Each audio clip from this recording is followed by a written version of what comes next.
where the Southport child killer who stabbed a 6-year-old 122 times shares walls with the Grinder killer, who drugged and took 4 men's lives.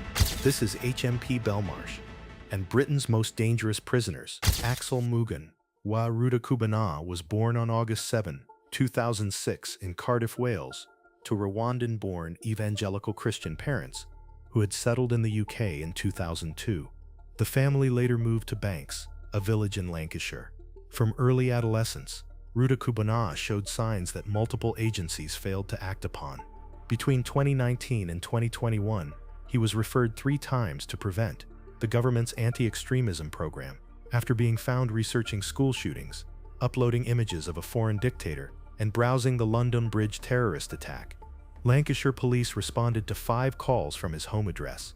He was excluded from school, convicted of assaulting a fellow pupil with a hockey stick, and referred to the youth offending team. None of these agencies identified the threat he posed. In March 2022, police found him in possession of a knife. He told officers he wanted to stab someone. On July 13, 2024, then age 17, Rudakubana purchased 2 large kitchen knives from Amazon, using a VPN to encrypt his internet activity. He had also been producing ricin, a biological toxin capable of taking the lives of thousands, in his bedroom, and had downloaded an Al-Qaeda military training manual.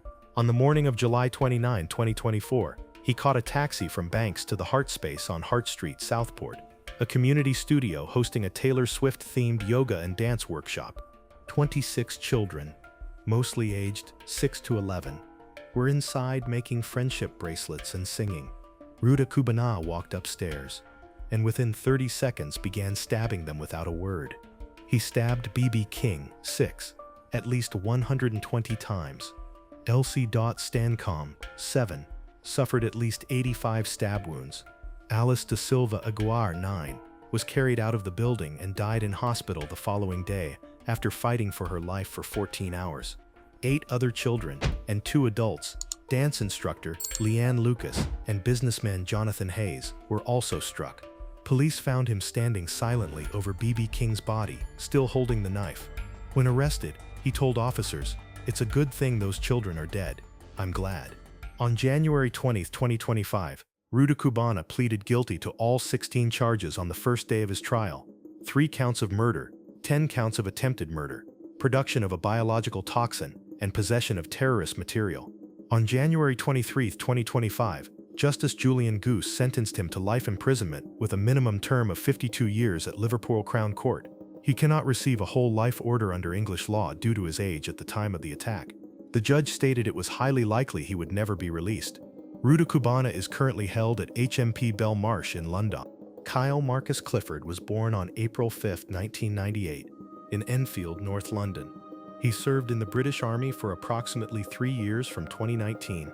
By 2024, he was unemployed and had been in an 18-month relationship with Louise Hunt, 25, the daughter of BBC racing commentator John Hunt. Louise ended the relationship on June 26, 2024, after telling friends Clifford was aggressive, had a bad temper, could not tolerate being told no by women, and used belittling language. In the days that followed, Clifford made a calculated series of purchases online: a 10-inch steel butcher's knife, a crossbow with bolts, rope, duct tape, a replica handgun, and 2 cans of petrol. In his final hours before the attack, he listened to the podcast of self-described misogynist influencer Andrew Tate. His brother Bradley Clifford, already serving a life sentence in prison, called him the day before. They discussed the crossbow purchase on July 9, 2024, 13 days after the breakup. Clifford drove to the Hunt family home in Ashland Close, Bushey, Hertfordshire. He deceived Carol Hunt, 61, Louise's mother, into letting him inside by claiming he was returning Louise's belongings. Once inside, he stabbed Carol to death with the knife. He then left, returning with the crossbow. He disabled his phone, checked the whereabouts of John Hunt using Louise's device, and lay in wait for over an hour. When Louise arrived, he bound her with duct tape, raped her, and shot her dead with the crossbow. When Hannah Hunt, 28, Louise's sister, returned home from work that evening, he shot and took her life as well. Clifford then fled, shooting himself in the chest with the crossbow, before being found cowering in undergrowth at a cemetery in Enfield 22 hours later. The self-inflicted injury left him paralyzed from the chest down. He was subsequently brought to court in a wheelchair. He pleaded guilty to all 3 murders in January 2025, denied the rape at trial, and was convicted by a jury in March 2025 after just 45 minutes of deliberations. He refused to attend either his trial or his sentencing. On March 11, 2025, Justice Joel Benathan sentenced him to 3 whole life orders, describing him as a jealous man soaked in self-pity, a man who holds women in utter contempt. He will never be released. Juan Andres Mosquera was born on March 8, 1990, in Colombia. He worked in the adult film industry and had met Albert Alfonso, a 62-year-old British man, online in 2012 through a paid sexual arrangement. Over years of contact, Alfonso had come to regard Mosquera as a friend, inviting him to stay in London on multiple occasions and covering his costs generously: gym membership, language lessons, trips to Brighton, nights out. Mosquera repaid this hospitality by researching the value of Alfonso's flat in Shepherd's Bush, West London, and Googling how to strike a fatal blow to someone's head, while Alfonso's civil partner Paul Longworth, 71, was still alive in the next room. On July 8, 2024, at the couple's flat on Scotts Road in Shepherd's Bush, Mosquera attacked Longworth with a hammer, taking his life and concealing his body in the divan storage underneath a bed. He had already purchased a chest freezer. Later that day, while Alfonso was filming an intimate encounter with Mosquera, as was normal in their arrangement, Mosquera produced a knife he had hidden beneath a cloth and stabbed Alfonso repeatedly in the torso, face, and neck. Police later viewed footage of this, recorded on cameras set up in Alfonso's bedroom. The couple's decapitated heads were subsequently found in the chest freezer in the hallway. Mosquera then dismembered both bodies, placed the remains into suitcases, and traveled 115 miles southwest to Bristol. On the night of July 10, he was seen on Clifton Suspension Bridge, acting suspiciously, one of his suitcases visibly leaking a red substance. A witness challenged him and filmed him. Mosquera knocked the phone away and fled. He was arrested at Bristol Temple Mead Station on July 13, 2024. At trial at Woolwich Crown Court, Mosquera denied murdering Longworth, claiming Alfonso had done it. The jury rejected this. He was convicted of both murders on July 21. On October 24, 2025, Justice Joel Benathan sentenced him to life imprisonment with a minimum term of 42 years. Mosquera smiled as he left the dock. He also pleaded guilty the same day to 3 counts of possessing child sexual abuse material, over 6,000 images and videos across categories A, B, and C. As a Colombian national, he faces deportation if ever released. The judge described the murders as premeditated and thoroughly wicked. Nicholas Prosper was born on December 18, 2005, in Luton, Bedfordshire. He was described by those who knew him as quiet and geeky, with a small friend group at school. He dropped out of sixth form college in Luton and became increasingly isolated. Unknown to his family, he had spent approximately a year planning what he intended to become the deadliest school shooting in British history. He studied the Sandy Hook massacre obsessively, explicitly seeking to surpass it. On September 13, 2023, exactly 1 year before the murders, he phoned St. Joseph's Catholic Primary School, his former school, to gather information on its daily timetable and security arrangements. He later drew detailed diagrams of its early years classroom, with the words "kill all" written beside them. He wanted to take the lives of 34 people, including 30 young children, and himself, a toll designed to surpass the Virginia Tech shooting. He planned the attack for a Friday the 13th. On September 12, 2024, Prosper used a meticulously forged firearms license to purchase a double-barreled shotgun and 100 cartridges from a licensed dealer for £650. The forgery was so convincing, the dealer reported nothing unusual. That night, Prosper returned home with the weapon concealed in a bag. In the early hours of September 13th, he shot his mother, Juliana Falcon, 48, in the head as she attempted to take the gun from him. He placed a book titled "How to Kill Your Family" on her body. He then shot his sister, Giselle Prosper, 13, in the living room where she was hiding. His brother, Kyle Prosper, 16, ran to the kitchen. Prosper shot him twice and then stabbed him more than 100 times. When a neighbor knocked repeatedly on the door, Prosper fled earlier than planned, several hours before the school was due to open. He hid for over 2 hours, then flagged down police officers, showed them the hidden shotgun in a nearby field, and told them he wished he had taken more lives. He was described as cheerful upon arrest. On February 24, 2025, Prosper pleaded guilty to 3 counts of murder and associated weapons charges at Luton Crown Court. On March 19, 2025, Mrs. Justice Chima Grubb sentenced him to life imprisonment with a minimum term of 49 years. A subsequent bid to increase the sentence to a whole life order was dismissed by the Court of Appeal in July 2025. Nicholas Prosper is currently held at HMP Belmarsh. Daniel Hussein was born on May 10, 2002, of Iraqi Kurdish heritage, and was living with his mother in Kidbrooke, southeast London, at the time of the offenses. From a young age, he had been drawn to extremist content online, researching far-right ideologies, Norse mythology, and occult practices. By 2020, aged 17, he had been active for 2 years on a Satanist-themed internet forum called Becoming a Living God, where he sought advice about demonic pacts. Motivated by a belief that financial wealth could be obtained through ritualistic violence, Hussein drew up a handwritten contract in his own blood, addressed to a demon named King Lucifuge Rofakol, a figure from the historic black magic text, the Grand Grimoire. The pact committed Hussein to performing a minimum of 6 sacrificial acts every 6 months for as long as he was free. In return, he sought to win the Mega Millions Super Jackpot lottery of £321 million.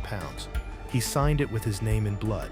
He bought knives from Asda, a black balaclava from Amazon, and registered on a lottery betting website.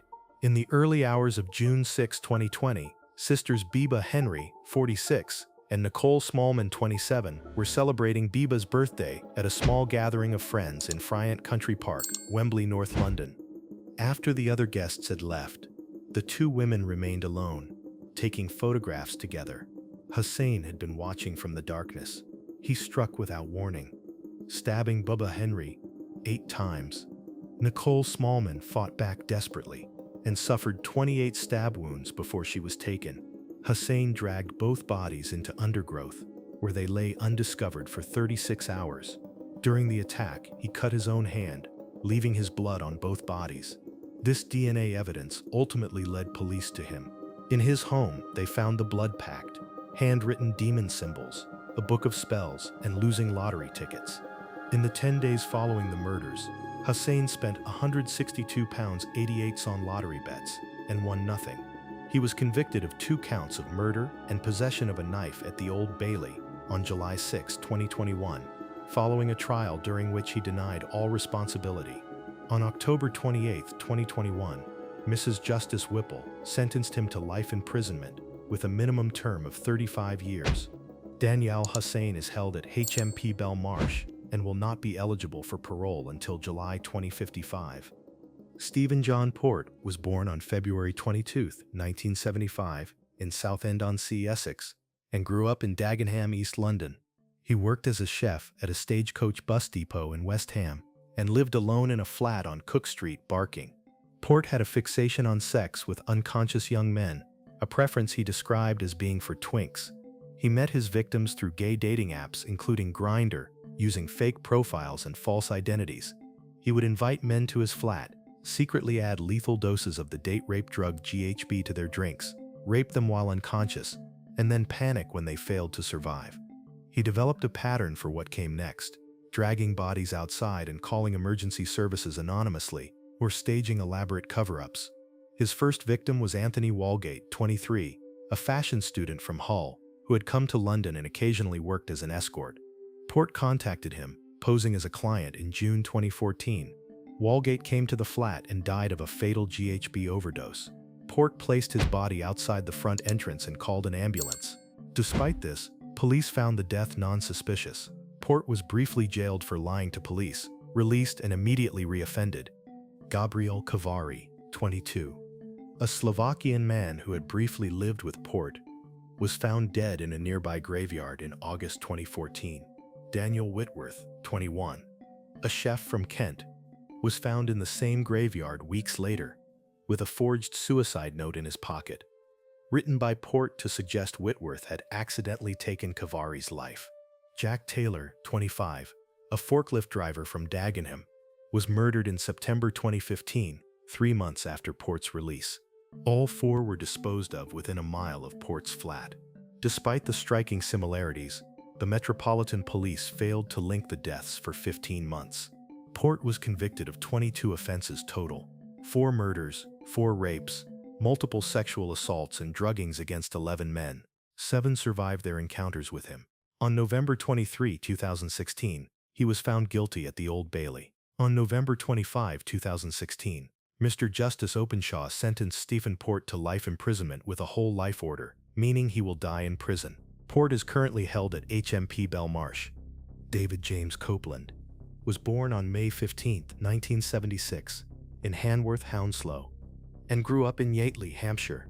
He left school with 7 GCSEs and took a series of manual jobs before becoming radicalized through far-right political groups, including the British National Party and, later, the more extreme National Socialist movement.